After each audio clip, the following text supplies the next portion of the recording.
instead of talking about we can't afford it, saying we can't afford it yet, but we're building a plan to save for it. Or instead of saying I would never pay for that, you can say in the past, I would never have paid for this, but I'm starting to understand why some people would. Welcome to the Military Money Manual Podcast, where every episode is all about achieving financial independence in the military faster than before. We believe personal finance shouldn't be boring or intimidating. Building wealth can be simple, and financial freedom is the ultimate financial goal. Now, here's your hosts, Spencer and Jamie. Today on the show, we're talking about money for couples, what works in relationships, whether you have joint finances, whether you make the decision to keep your money separate. Jamie and I are going to share some personal stories. We're going to talk about Ramit Sethi's new book, Money for Couples, which we both just finished. And I think it has some excellent strategies and tactics in there that military couples can apply to their life. But to get started, Jamie, what were your three big takeaways from Ramit's book? If you had just a couple minutes to sit down with a listener and you wanted to share what is important about money in a relationship, what would you tell that person? The overview I would share, and then hopefully have the opportunity to dive into more details with them, would be you and your spouse have to talk about money. You have to understand where they're coming from, their money stories, their money scripts, the background with money, what they remember from money when they were a kid, what their parents or their family of origin taught them about money. But no matter what it is, it's probably not going to be exactly the same for both partners. So you have to talk about it. That's number one. Number two, what's important to me might not be important for you. And what's important to you is probably not going to be important to me, but we have to compromise on it. And we're going to find a way to work together to share that vision of funding both of our important priority items in our budget. And then number three, I would say, is it doesn't matter what you choose, no matter what system, what budgeting style or no budgeting or joint account or not. I have opinions on what you should do or what works better, but it doesn't matter as long as you together have shared goals and a shared vision. So those are the top three things. And I look forward to diving into them more. What about you, Spencer? What would be the overview for you? I like those, Jamie. I like that it's focused on communication and collaboration. And like you said, it really doesn't matter what system you have, as long as it's something that you've intentionally thought about and you've talked about with your partner and you've started that conversation. And Ramit talks about this in his book, that it's not just a conversation you have once in your relationship, like on your fourth date, you're like, so what do you think about money? Or like the week after you get married, you're like, hey, do you have any credit card debt? No, it is a ongoing, continuing conversation. And in fact, it's probably one of the most important conversations that you will have as a couple, right up there with how are we going to parent our kids? Where are we going to live? What jobs are we going to have? Who's going to take out the trash? Those very important kinds of questions. The money question and the money conversation is one that you need to be having almost continuously. And for a lot of people, that's uncomfortable. For a lot of people, that's not how they were raised. And that's not their family of origin. That's not their money script or their money story. So it's important to think about this stuff and to say, okay, what kind of chapter in our book of money stories do we want to write together as a couple? And how do we want to change things that we learned growing up? And how do we want to demonstrate to our children, or just demonstrate to our partner, even if there are no children, how we show up and how money shows up in our relationship? What I love about this is people that know us know that we're both optimizers and probably thought we were going to both jump to some very tactical things like you need this percentage here and this percentage here. But this is like more squishy stuff that we're talking about. This is shared vision, communication, soft skills is sometimes what you hear them called at work, maybe like your soft leadership skills. This is about setting a vision together. We're not talking tactical details. We might get into some tactics today about how to talk about things or whatever. Like we might say, for example, that each partner, each spouse should have some money that they can call fun money or no questions asked money or throwaway money or whatever you want to call it. That's a tactical detail. But none of that matters if you can't get on the same page and you're not able to communicate about. We hear the stats about how money can bring strife into relationships and how it can cause divorce and all these things. It is such a big deal. You got to start with the big picture, got to start with the vision, the shared vision, especially the vision of what you want your life to look like. In Ramit's book, he talks about the rich life. And one of the things I love about it is he talks about ideas first, visionary ideas first. What are the big picture things we'd love to do? Then we talk about costs. We're not talking about costs while we're in our dreaming phase.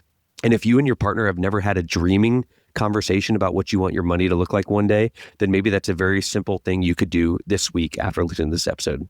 I think it can start so simply, Jamie. Like it can be, for a lot of couples, they're not talking about money. And if you're listening to this podcast, you're probably not in a relationship like that, but you probably know people who are in a relationship like that. Ramit Sethi says that on his podcast, Money, which is called Money for Couples. It's a great podcast. You can go check it out.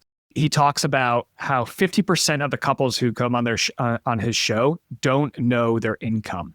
They just don't know their total income, which is mind-blowing, to an optimizer like you and me, Jamie, and probably to a lot of people listening to this podcast. But I guarantee you that you work with people, that you know people, that there's people in your family who probably don't know how much money they make every month.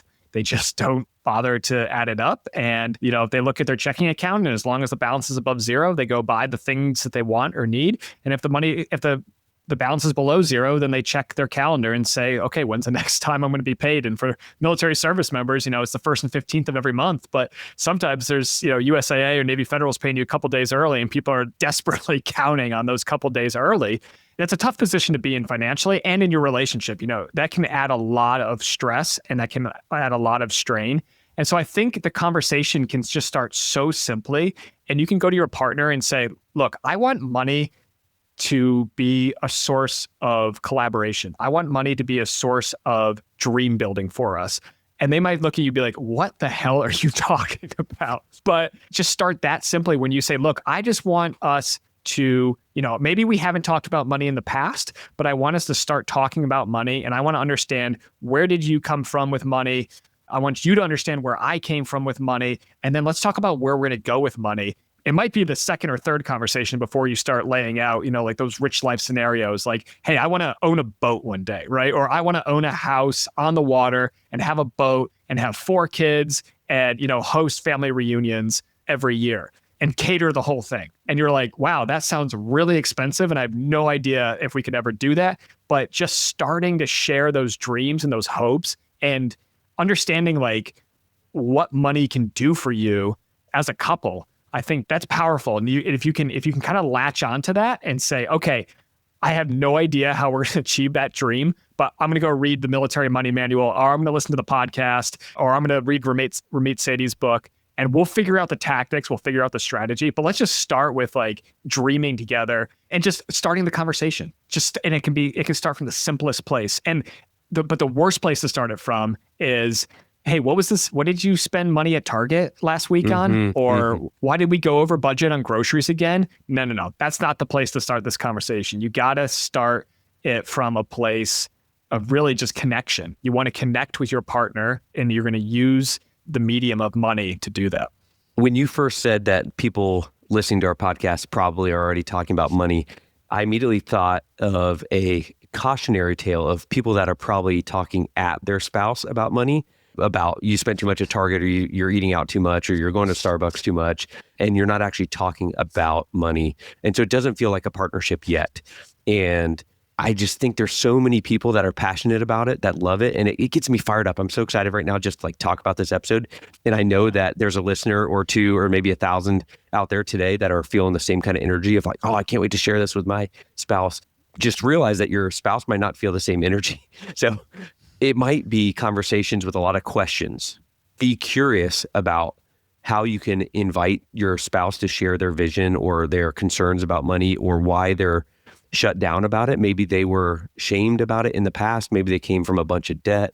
I know my wife and she had a bunch of student loans and credit card debt coming into the marriage, and I didn't. So for a long time, she was really felt guilt and shame about that, to the point where she was still in college and finishing up nursing school when I was already commissioned, and she felt guilty buying a $14 t-shirt because she didn't feel like it was her money. And so that's something that we had to work through. And so there's probably some things out there, some other listeners out there that are like that. But the best thing I could say as we kind of just wrap up this rant about starting the conversation is to just be curious. Saying things like, I'm curious what it would look like to, or I'm curious what you would love to do one day, or I'm curious what your expectations would be if we started to get better with money. I'm curious how it would feel to you if we were able to X, eat out as much as you wanted, buy nice clothes, go on vacations, whatever it is that's special to them. And it might take time to work that out, to work it out of them if they've been shut down rudely or firmly or harshly or with shamefully in the past. But the only time to start, if it wasn't yesterday, is today. Yeah, and Ramit talks about this in the book too. He says millions of homes around the world were having the same fights about money. One partner feels anxious, the other one buries their head in the sand. One agonizes over the budget, the other just spends whenever they want. We avoid discussing finances, we tiptoe around difficult conversations, and we allow money to drive a wedge between us. But money doesn't have to be a source of stress, guilt, and shame. Instead, it can be a source of joy, connection, and possibility. And I think painting that vision of what money can be can be eye-opening for people because they've never seen an example of that. Most Americans are just coming from families where either money was a shameful topic or money was a forbidden topic. Most couples would rather talk about their sex life than how much they paid their accountant last year. And for most couples, like probably maybe one person in the relationship knows that number, and the other one, hopefully they trust the other person enough. They just say, okay, you got it, but it can't be a single player game. Like I remember playing like Halo or whatever, right? And like Halo was so much more fun when you were playing it on multiplayer, when you were playing it with a friend. And it's the same thing that happens with money. When you're in a relationship, there might be one person who's the better money person in the relationship. And we'll talk about some of the money types that Ramit identifies in a couple of minutes here. But it's okay if you're the money person in the relationship. It's your responsibility to kindly and gently be a resource and be a safe haven for your partner and say, like, look, like when you're ready, when the time is right, I would love to talk about what your vision is for our family and what your dream is for our family with money. And they might be shocked, right? They might have nobody has probably ever asked them that question before, and they might say something silly like, I just want to have enough money to go to Whole Foods and not look at the grocery bill. What a dream to just relax and not have to, rush to the commissary at 8 a.m. to beat the retirees.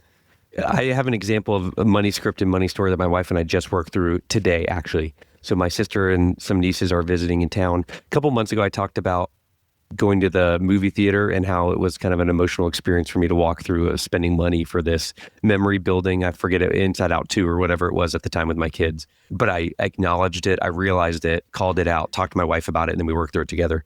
Today, in April of 2025, the money expert that I am, just kidding, is still working through some things. And we went to a beach on the west side of Oahu. We had to drive 2 cars because we had visitors in town, and we paid for parking. It was like $17 a car. And it kind of like, I paused for a second, like, this stinks that I have to pay for parking. And then as I was explaining to Katie how I'm like working through this, I said, my initial reaction was, I don't want to do this. I don't want to pay for parking. And then I turned it around and thought, how awesome it is that we can use money to pay for parking, $17 a car, to go to the beach and have this wonderful, beautiful like day at the beach. We had like Hawaiian monk seals and turtles and like airplanes flying all over. It was just a beautiful day. And I spent $20 on dumber things like every other day. Lunch with the guys at work, a single like self-check out the BX, swinging by the shopette on the way home from work, like whatever, like it's nothing. But for some reason, like I have this money script, and I won't go into all the details of why, but I have this money script that like I can't spend money to make experiences. And one of you, someone out there resonates with that. And that could be a very simple example of just explaining, like, I feel this tightness in my chest and tension in my shoulders when we do something that costs money to make memories with my kids. And I don't like feeling that way. I just want your help working through that together. It's amazing how you can have all the knowledge and you can have read all the books and you read all the blogs and you listen to all the podcasts, and still when there's that triggering event, you get that tightness in your chest or that tightness in your throat, or your hands clench up and your body has this visceral reaction. And if you're curious about it and you're like, why is this happening? There's probably a good reason there. There's probably something in your past where maybe that was a useful thing. You were digging your way out of 6 figures of debt, and you needed that kind of reaction to extravagant spending, right? $34 on parking. No, just go park down the street and we'll walk a mile to the beach, right? But the fact that your net worth now is multiples of what it was years ago, it doesn't change that you still might have those protectors, right, internally that are trying to protect you. They're trying to say, hey, wait a minute, like someone is trying to get this precious resource from you. You know, it can take a little bit of acknowledging and saying, thank you for speaking up, but it's okay. I got this. Like I'm not the child that I was. I'm not the young adult that I was. I'm a little bit older. I'm a little bit wealthier, and my income's a little bit better. I've done the hard work, right? I've done the savings. Like the other day, you know, I'm watching, here we are in April 2025, and I'm watching a 20% so far drop in the US stock market. I just did a little bit of math, like if I made no more money and the market dropped another, 20%, how long could I live off of my accumulated savings? And it's still, years, decades. And it's just reassuring that it's like, okay, like you did the hard work. If you have to, you can go back to work. Like, I think my dream job right now is the lollipop men, the road workers. So they like turn the stop go sign. Those guys make good money. We determined that my early retirement job is going to be a youth soccer referee. And my volunteer work, if we're ever back in Hawaii, would be protecting the Hawaiian monk seals from the tourists, because Katie and I were yelling at them today for getting too close. Stay away from them. That's my new volunteer job. I saw a guy on Instagram that was protecting the turtles in Waikiki. And I don't know if he was paid or not, but he just had like a little plastic lawn chair and an umbrella, and he was out there keeping the tourists away from the turtles. Yeah, today there was kids spraying like squirt guns. It's like they're like the styrofoam sticks that you pump and shoot. Yeah. They're not like water guns, but that kind of effect. And they were squirting the Hawaiian monk seal and like waking them up and disturbing them. And the moms are just sitting there filming it. I went up to them. They got it on video, so I'm probably going to be on Instagram as like angry Hawaiian local. That's a compliment, I think, to me. But okay, anyway, if you haven't had that money conversation with your spouse yet, now's the perfect time to just be curious about what it would look like. Hey, I'm wondering what it might be like if we set up a time sometime this week to talk about money. And I don't want it to be stressful anymore. I want to understand your perspective better, something like that, just to get the conversation going. And don't expect to solve all problems at once. Ramit even lays out in the book of like the first conversation is very simple, very easy. You're not trying to solve all of your money problems. You're not trying to fix everything in your relationship. It's just starting the conversation about money. One of those things that might come up, though, is kind of what I mentioned in the second point, Spencer, of what is important to you and what is important to me, and how do we work those into our budget? So what are some things that whether it's questions or tips for how to figure that out and how we compromise with each other, if compromise is even the right word, but how do we both get our priorities funded with whatever system we choose? Well, I think it comes down to kind of laying out what are our fixed expenses, what are our, Ramit talks about guilt-free spending. And then like what kind of savings rate do we have both for retirement for the long term and for the short term, right? Like we might have goals coming up in the next couple of months and next couple of years. And we've talked about in a lot of other podcasts about how you can save and how you can set aside money for those goals. The important thing, Jamie, is you got to set it down and start building kind of like, okay, what do we consider a joint expense? And so in my family, that would be the rent. The rent is a joint expense that comes out of joint money. Healthcare. So anything healthcare related is a joint expense. And we just kind of food, for instance, transportation, gas, cars, all that stuff. And we just kind of work our way down and we decide, okay, what is a joint expense? And then what's a personal expense? And I guess that comes back to, though, Jamie, like it's a more core decision of, are we going to keep separate finances or are we going to merge our finances? And this becomes especially relevant, I think, for couples that get married later in life. So example could be someone who's well established in their career and they're getting married to somebody in the military and they have to do that first PCS and, hopefully they can find employment at their, the service member's new duty station. And then they have to decide, are we going to merge our finances or are we going to keep separate finances? Ramit argues in the book, Money for Couples, that merging finances makes the most sense. I would argue that as well. We started talking about on the show, it doesn't really matter what you do, but as long as you have that conversation. But I think like for most people, this should be the standard and then you can deviate from it if it works for you. And what does it mean to on the tactical level, what does it mean to actually merge finances? So Ramit's got this great chart in the book. I actually just posted it on Instagram as well. So you can check it out there at Military Money Manual. But basically you have one account, one joint account where all of your income is going into, and then all of your outcome, all of your expenses is flowing out of, including savings. So all of your paychecks are dumping into, and that could be for a military couple, that might be VA disability, that might be 1099 income if they're a contractor, that might be W-2 income from the Department of Defense. All of that dumps into one joint account, except obviously your 401k contributions, or for military folks, TSP, Thrift Savings Plan contributions, come out before the paycheck hits your joint account. Then out of your joint checking account, I think the most important thing is you're siphoning off money into two separate checking accounts that you both have visibility on, but one is for one partner and the other one is for the other partner. And that is your money. So we talked about earlier, like a no questions asked money. In my marriage, we called it, when we first got married, we'd read this book that had a very similar idea. We've always called it a marriage premium. Just like you pay a premium to an insurance company for your insurance, this is a premium that we pay to ourselves for our marriage. And it can start super simply and super small. I mean, our first marriage premium was $25 a week, $25 every 2 weeks. I was a lieutenant. I had a lot of debt to pay off. My wife wasn't working at the time. It was tough. It was $25 every 2 weeks. Ours was $10 every paycheck, so $20 a month starting out. Yeah. Oh my gosh. And my poor wife, I said that hair care products and makeup was not a joint expense. So she had to like buy all of her stuff out of her Speaking personal of money, money. scripts and shame. Oh my gosh. It's a wonder that we were able to stay married after that. Holy cow. So you have the money flowing into these two separate accounts.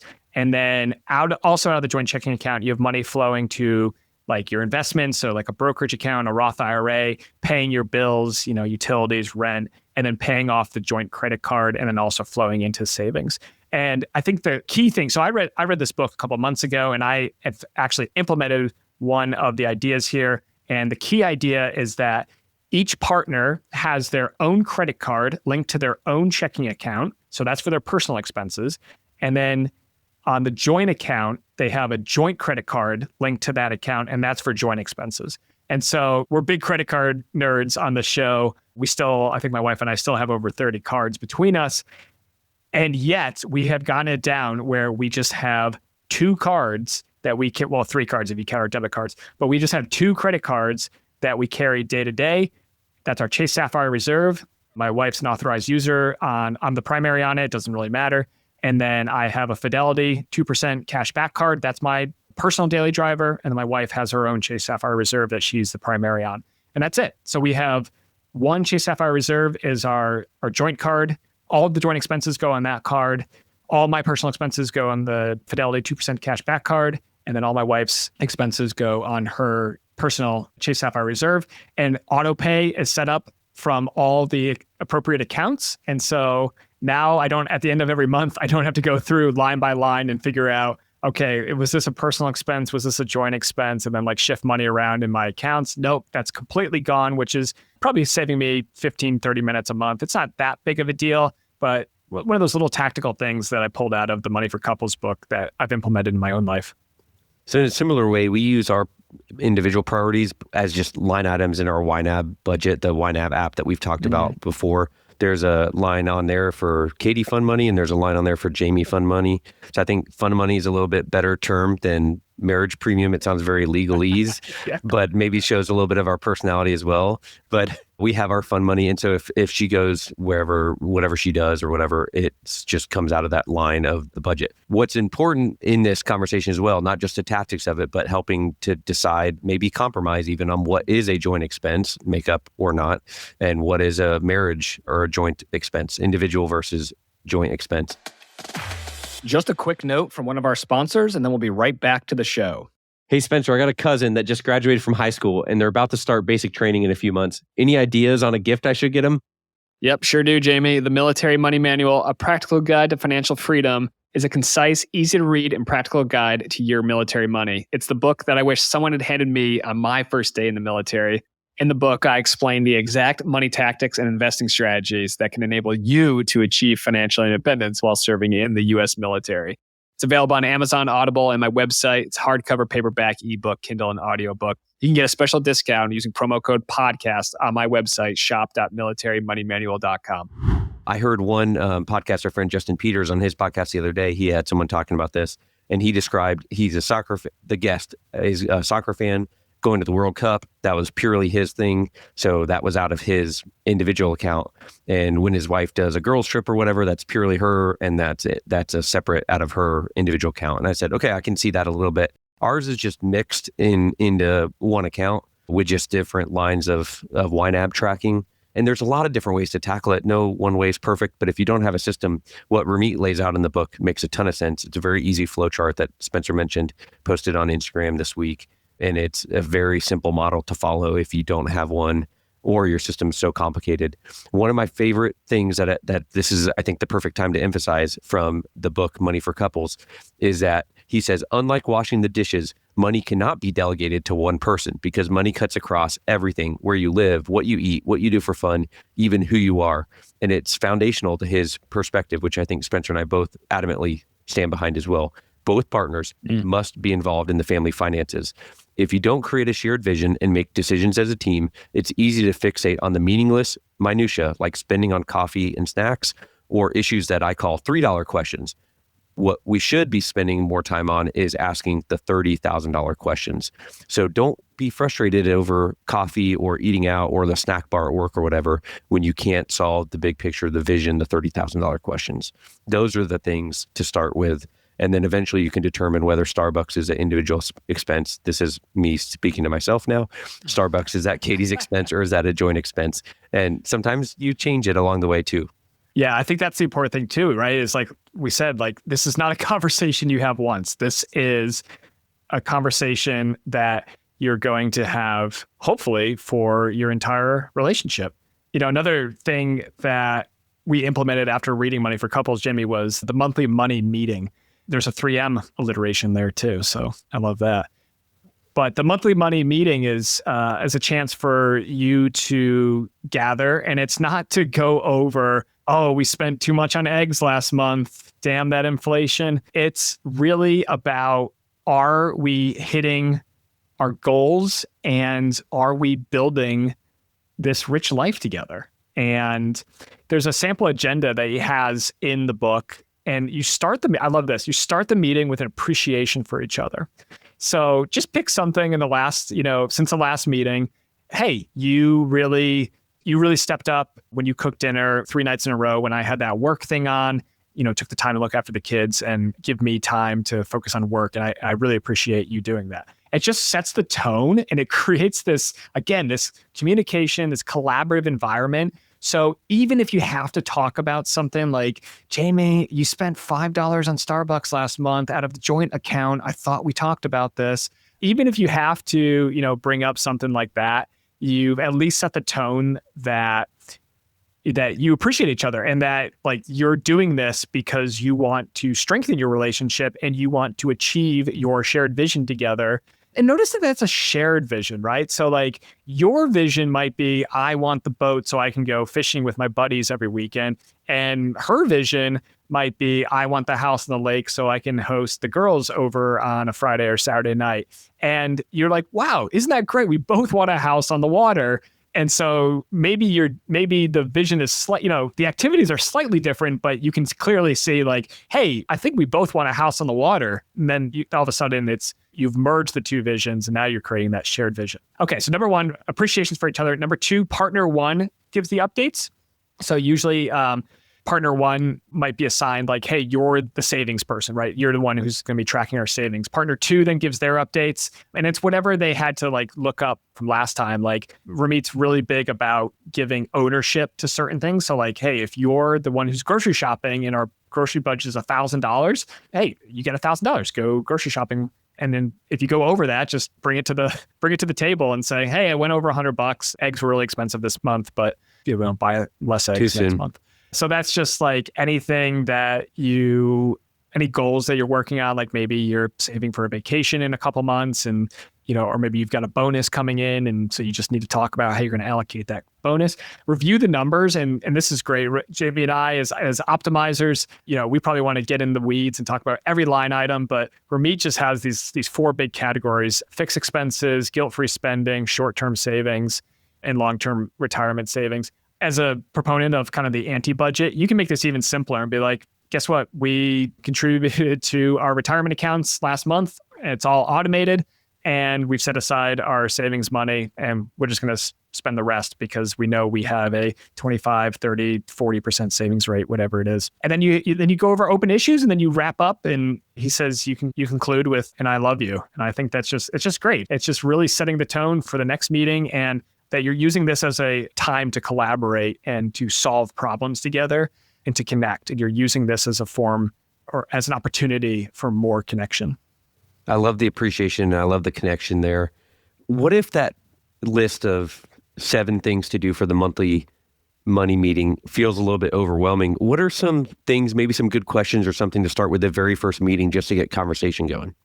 Yeah, so he talks about this too. So you're not going to jump straight into a monthly money meeting if you're not having conversations about money. He has a couple great questions just to kind of spark that first initial conversation about money. What would it look like if we both felt good about money? That's a great question. I think for me, Jamie, it would be that I can travel and live where I want without having to think too much about money and about the cost. And money would be a tool for me to create more connection with friends and family.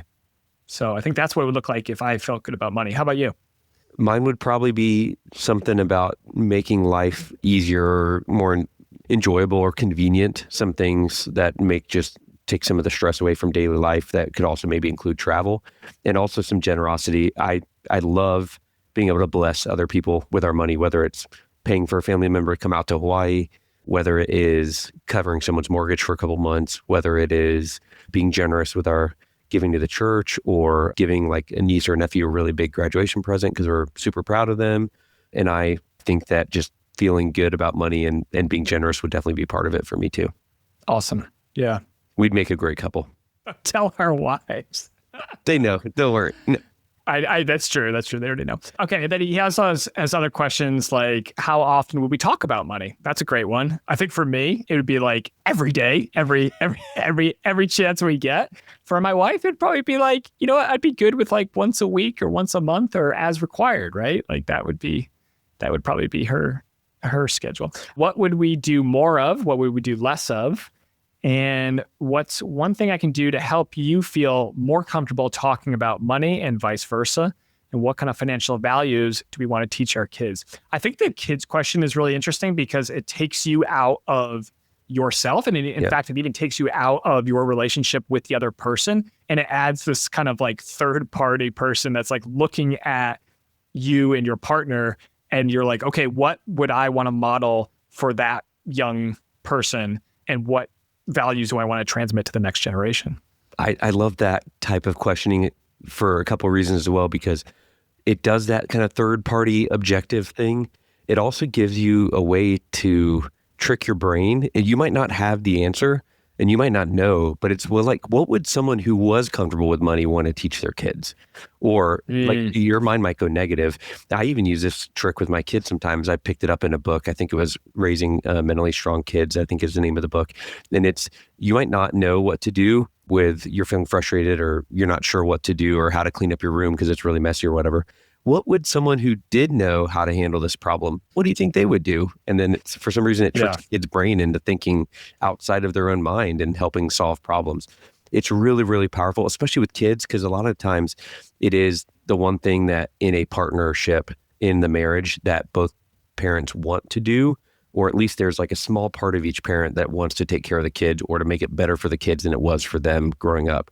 So that can be a really uniting thing to try to have that third party perspective on what would someone want to do if they wanted to teach our kids about money. Another way to do it too is a negative inversion. So you can ask like, what would someone who is bad with money do?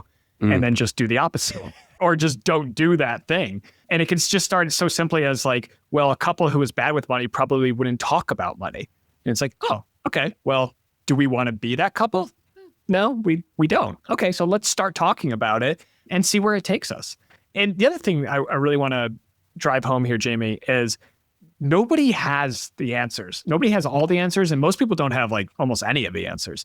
But through collaboration and through working with your partner and your spouse or your girlfriend or your boyfriend on these things, you can at least start to figure out like something that works well for you. It might not be financially optimal and it might not be the correct answer. And that's okay. Like life is messy. We all make so many quote unquote mistakes, but there's so little that we can really do about that unless we're not taking any action, right? Unless we're just kind of letting the winds of life just blow us wherever they want to. It's important to have that conversation, start that conversation, and then just, work with your partner and say, okay, what does this look like? And what are we doing here? And what do we want to achieve? And do we want to be in debt forever? That sounds terrible. Do we want to work until we're 70? That doesn't sound too fun either. And just start kind of building those. Trust me, the tactics and strategies to achieve any financial goal are out there. There is some blogger out there who has written 10,000 words on dollar cost averaging or investing in index funds or using high yield savings accounts.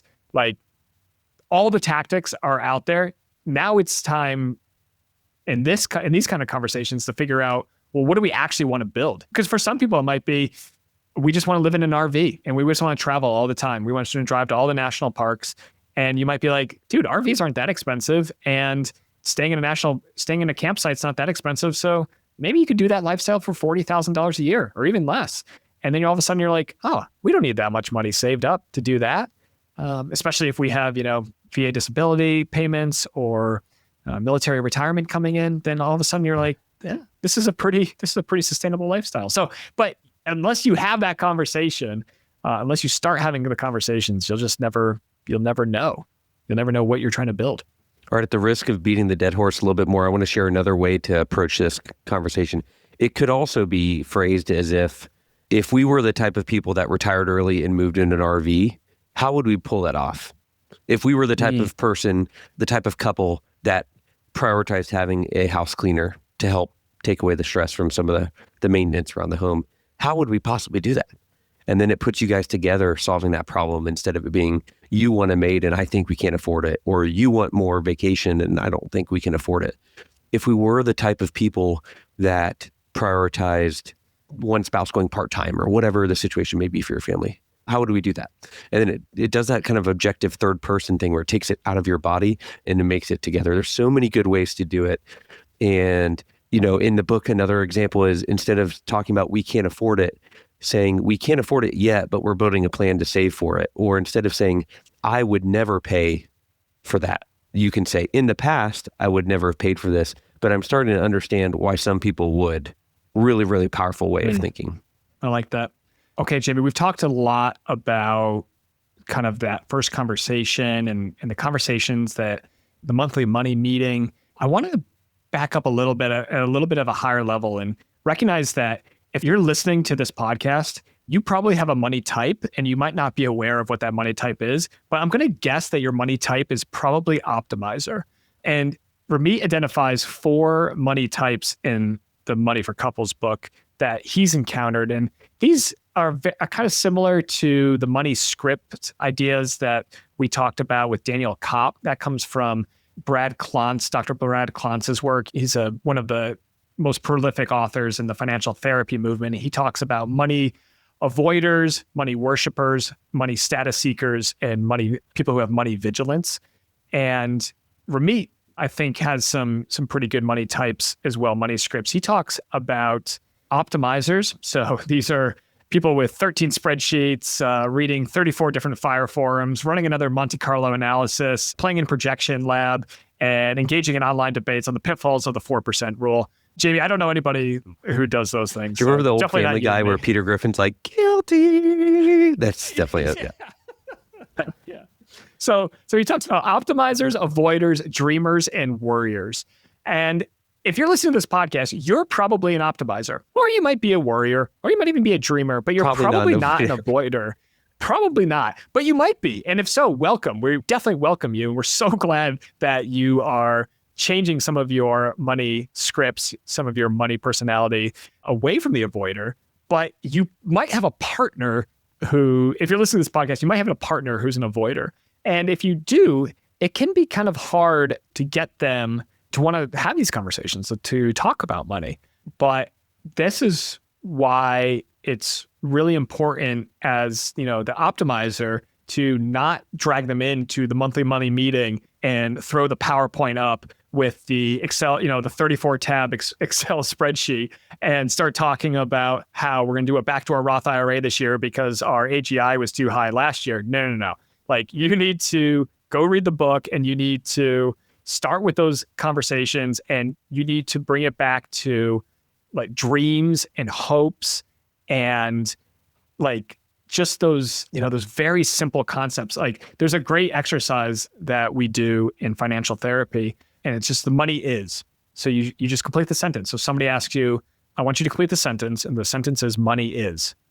For me personally, I usually say something like power or freedom or growth. And those are optimizer answers, or those are people who have positive associations with money. But for somebody who's like an avoider or a worrier, they might say something like money is dirty, or money is evil, or money is scary, is bad, scary. You have to but while that's, usually their associations with money, if you can kind of derail or like trick their brain and to say, okay, let's not talk about money for a minute, but let's talk about life. Like, what do you want out of life? Like, what do you want life to look like? And that's where you start those conversations where you're talking about building a rich life. And money dials is another concept that Ramit talks about, where, what makes you happy? Like, is it going out to eat? Is it travel, health, fitness, wellness, your kids, doing stuff with your family, a beautiful home, clothing, a nice car,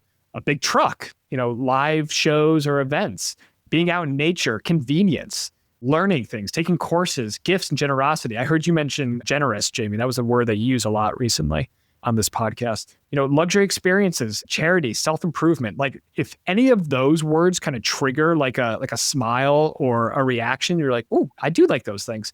Then it's important to draw your avoider to those things and start talking about, okay, great. Like, what do we want that to look like? You mentioned the smile. It's so important when you're doing these, especially early on, to pay attention to the nonverbals. And if something triggers a smile in your spouse's countenance as you're talking or as you're reading a paragraph from the book or something, pay attention to that, because that might be their money dial. It might be something that's very important to them to be able to turn up in part of their rich life vision. And even some of those words that, as Spencer was talking, I found myself smiling subconsciously. I didn't even realize it until he mentioned it. And then I was like, oh, like I'm having a reaction to that. And those might be a clue that you've never heard or seen out of your spouse that they might not even be aware of or be ready to talk about yet. So really pay attention to those things that make them smile or like shudder back in a negative way, if there's anything like that as well. Okay, lots of really great conversation there, Spencer. I want to pivot a little bit to talk about some tactical tips and some actual things that we can do, make it a little more practical maybe. I think that in the book, Ramit talks about how for the vast majority of people, a budget is a tactical solution to a psychological problem. In our culture, we're taught that numbers are important and feelings are not. A budget's not going to save you. That hurts me to read out loud. A budget's not going to save you, but learning how to connect over money just might. So now that we've covered so much of the kind of vision and the strategy and the vision stuff, are there some tactical things and some practical things we can leave the listeners with tonight? I think it's important though, Jamie, to reemphasize, like, this is stuff that like I was not good at when I was first starting my money journey. I was good at running the budget, running the Excel spreadsheet, putting in the numbers, being like, oh my gosh, look at the compounding interest line. Look how fast it's growing. But I was not good at this squishy, soft, emotional EQ, emotional intelligence stuff. But the more I learn about it, the more actually I get excited about it. And, if you can learn the number stuff, if you know what a Roth IRA is, first of all, congratulations, you're probably in like the top 15% of Americans in terms of financial literacy, the fact that you know what an IRA is. But if you can then take this emotional intelligence stuff, you can take this dream building stuff, man, it can really just take it to the next level. And I guess there's a reason why, if you look at like Ramit's writing, right, it started with, I will teach you to be rich, but he got rich, right? And so then now he's in a relationship and he's married and he's trying to figure it out for himself, right? So we're always teaching like the thing that we probably need to learn the most. And so it's interesting, like looking at his writing and how it went from so analytical and numbers driven to now it's so emotional and relationship driven. And I think that's an important lesson there, that like we can learn new skills, right? If you can learn what a Roth IRA is, you can learn how to have a conversation with your partner or spouse about money. Okay, so Ramit likes to talk about, and I've seen the same thing too, Jamie, in my money coaching stuff. You can check it out, militarymoneymanual.com/mentor. I just had a conversation today with a couple. And so that's what inspired this podcast and really got me fired up about thinking about money for couples. But the biggest opportunities to cut back, housing and cars. The 3 biggest expenses for Americans still, it has been consistently this, for, I think for probably the last 50 years, housing, cars, and food, or housing, transportation, and food. I would say for military families, housing is interesting, right? Because we get BAH or we get base housing. So for most military families, it's probably cars. It's probably buying too much car and it's setting them back financially or from achieving their financial goals. And they don't even realize it because they're like, oh, we can afford this payment, or I saved up the cash. I'm going to go buy that RAV4 for $30,000 or whatever. I think that's the big thing, is the people just in the military. That's where you see it, right, with the young enlisted buying the Hellcats with 28% interest, and but it's not even that example. It's, you also see it with like lieutenants who are buying $30,000 cars, and it's like, dude, you make $30,000 a year as a lieutenant. Like, you're not making that much money. Or they take their entire USA Career Star loan and they blow it on a car, too much car, and it's setting them back financially, and they don't even realize it. So biggest opportunities to cut back, housing, cars, but the easiest opportunity to cut back is going out to eat. And I think you see this with a lot of military service members, especially, that you can get food delivered to the dorms or on base. And on the enlisted side, you have access to the DFAC. It's very inexpensive relative to other food options. Go use the DFAC until you've upped your income, or maybe you've cut expenses back in another area. But that's the biggest thing I see on the enlisted side of the house usually, is going out to eat, or just those like Monster and Zyn purchases at the shopette. It adds up. It all adds up. So Ramit likes to say the 3 biggest expenses matter way more than the 10 smallest ones. And 100% agree. But for most military people, it's probably not housing usually, just because unless you're buying a house and you just buy way too much house, it's usually, I think, the eating out, just like the small shopette purchases and the cars. That's where you can, I just saw on Reddit today, an E4 maxing out their TSP. Holy cow. Wow. I mean, that just shows like it is possible. Now, like, I don't know what their life looks like, but especially if you're like deployed or something, you got nothing else to spend money on, dude, like you can really cut your expenses back to the bone, unless you got a family back home, and then make sure they got, food on the table. But you personally, you can really cut your expenses down to the bone. Any other strategic or tactical tips, Jamie, that we can share with the listener? The only one I want to leave the listeners with is that while we do care about the big purchases, there's also a lot of invisible ones that sneak up on you and you might not be aware of. Just like people don't know how much debt they're in or how much money they make when they talk to Ramit a lot as a couple. A lot of people don't know that they're still paying for Netflix and HBO Max. It's not even called that anymore. That's how old I am. Or plus Max, plus Prime Video, plus Hulu, plus Disney Plus, and like $20 here, $10 here. And when your annual salary is like $40,000 a year or $60,000 a year, $80 a month or $100 a month in streaming, it really, really adds up. And that doesn't even mention YouTube and Spotify and all whatever else is out there. So, those invisible expenses can really make a big difference, especially early on. And then as your net worth grows, pay attention to the big expenses. The cars, I agree with you, Spencer, that's got to be a big one out there. And think about if you can afford a car payment that's, $700 a month or $500 a month, just keeping with a cheaper option and then investing that for your rich life. But none of that matters if you haven't determined what your vision for the future is. Ideally, as a couple, if you're married, if you have a partnership, your spouse, if you don't know where you're going, none of the tactics matters. You have to have that vision to set you in the right direction so you can look at the details. You can talk about it each month and you can set that plan for how to get there, what to spend on and what you don't care about that you can stop spending on. It all starts with a conversation, consistent conversations about money, understanding the other person's perspective, and kind of unpacking some of the lessons we've learned over our lifetime from our family of origin, from culture, and those money scripts, and the money type that we all have that we may not even be aware of yet. The Money for Couples book is extremely powerful. Spencer and I both read it over the last couple of months. We've compared notes, and we highly recommend you take it and then use the templates in there and the questions in there to start building a rich life with your spouse. Thanks so much for tuning in to this episode of the Military Money Manual podcast. If you're enjoying the show, please feel free to rate, subscribe, and leave a review wherever you listen to your podcasts. This helps others find the show, and we really appreciate it. Thanks again for tuning in, and we'll catch you in the next episode.